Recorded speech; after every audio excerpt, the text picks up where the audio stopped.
ॐ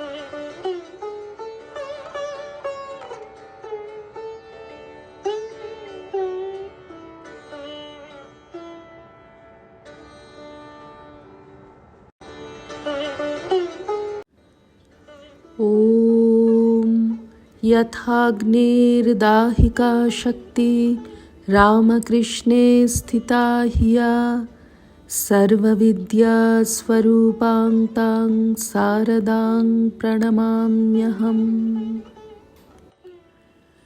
শ্রী শ্রী মায়ের কথা। স্বামী শান্তানন্দ।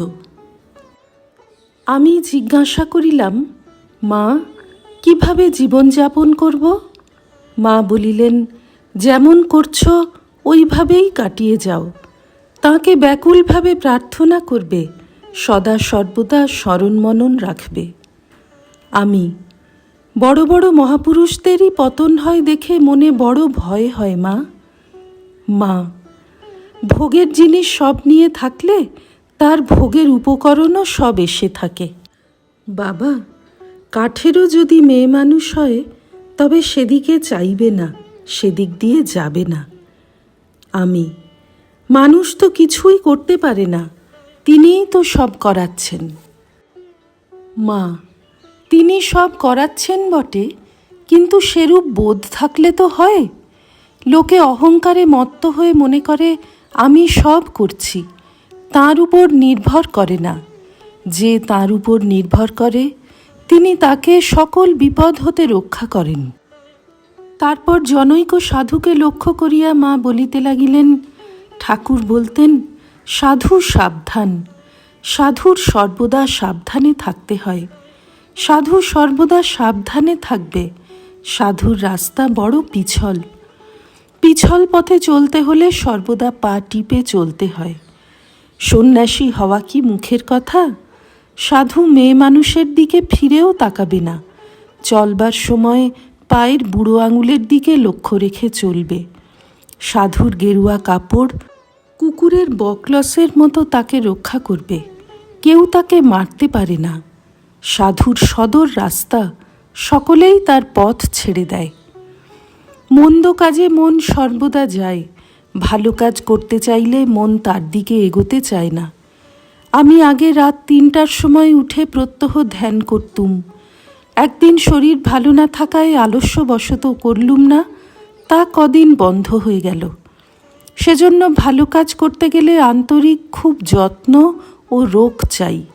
যখন নবতে থাকতুম, রাতে যখন চাঁদ উঠত, গঙ্গার ভিতর স্থির জলে চাঁদ দেখে ভগবানের কাছে কেঁদে কেঁদে প্রার্থনা করতুম, চন্দ্রতেও কলঙ্ক আছে, আমার মনে যেন কোনো দাগ না থাকে।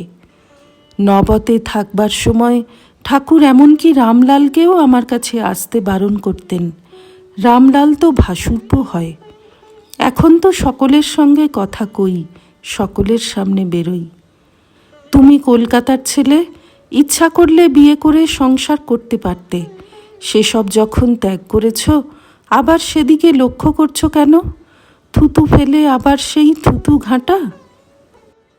আমি জিজ্ঞাসা করিলাম, মা, আসন প্রাণায়াম করা কি ভালো? মা, আসন প্রাণায়াম করলে সিদ্ধাই হয়, সিদ্ধাই লোককে পথভ্রষ্ট করে। আমি, সাধুর তীর্থে তীর্থে ভ্রমণ করা কি ভালো? মা, মন যদি এক স্থানে শান্তিতে থাকে তবে তীর্থ ভ্রমণের কি দরকার? আমি, মা, ধ্যান হয় না, কুণ্ডলিনী জাগ্রত করে দিন। মা, জাগবে বই কি, একটু ধ্যান জপ করলেই জাগবে। আপনি কি আর জাগে? ধ্যান জপ করো।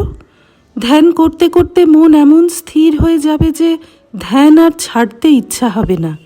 যেদিন ধ্যান না হবে, জোর করে ধ্যান করবার আবশ্যক নেই, সেদিন প্রণাম করেই উঠবে। যেদিন হবে আপনিই হবে। শ্রী রামকৃষ্ণার্পণমস্তু।